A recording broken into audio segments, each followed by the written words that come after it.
Domestic violence जो है आजकल भारतीय आबादी में या वैश्विक स्तर पे भी बढ़ गया है, जिसे घरेलू विवाद या घरेलू लड़ाई झगड़ा कहते हैं। तो इसके अनुरूप अगर हम लोग इसको डिफाइन करें तो घर में बहुत सारे झगड़े होते हैं। फॉर एग्जांपल भाई बहन से लड़ाई हुई, माँ बाप से लड़ाई हुई, बाप का बच्चों से लड़ना या लड़ाई करना, और भाई भाई में भी लड़ाई। बहुत सारे स्तर हैं जिसमें अगर आप तह तक जाएंगे तो बहुत सारा कारण जो है वो अनयूजुअल होता है, जिसका कारण हम लोग नहीं जानते और लड़ाई हो जाती है। उसमें बहुत बहुत बड़े बड़े एक्सीडेंट्स भी हो जाते हैं। एक्सीडेंट का मतलब है कि कोई बर्न हो जाता है, कोई फांसी लगा लेता है, अंतिम छोर तक जा करके कहीं कोई ट्रेन के नीचे सो जाता है। तो इसके लिए हमें ये चाहिए कि जो अधिनियम बने हैं, अगर शुरुआत होती है लड़ने की, घर में सपोज भाई भाई में लड़ाई हुई, तो आप ज्यादा ना सोचकर कोर्ट का सहारा ले सकते हैं। उसमें अधिनियम महिलाओं के लिए भी बना था, 2006 के आसपास पास भी हुआ था, और उसमें लगभग जो कॉन्स्टिट्यूशन पास किया गया उसमें धारा लगी थी, उसमें 2, 4, 10, 12, 24 इस तरह की धाराएं थी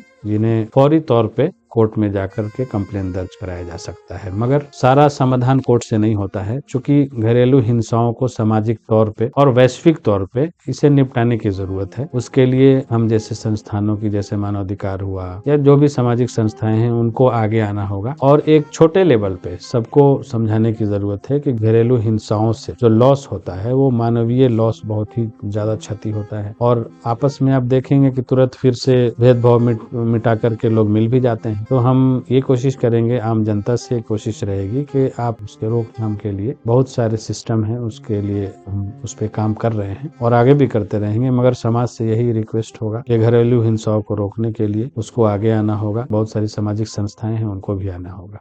धन्यवाद।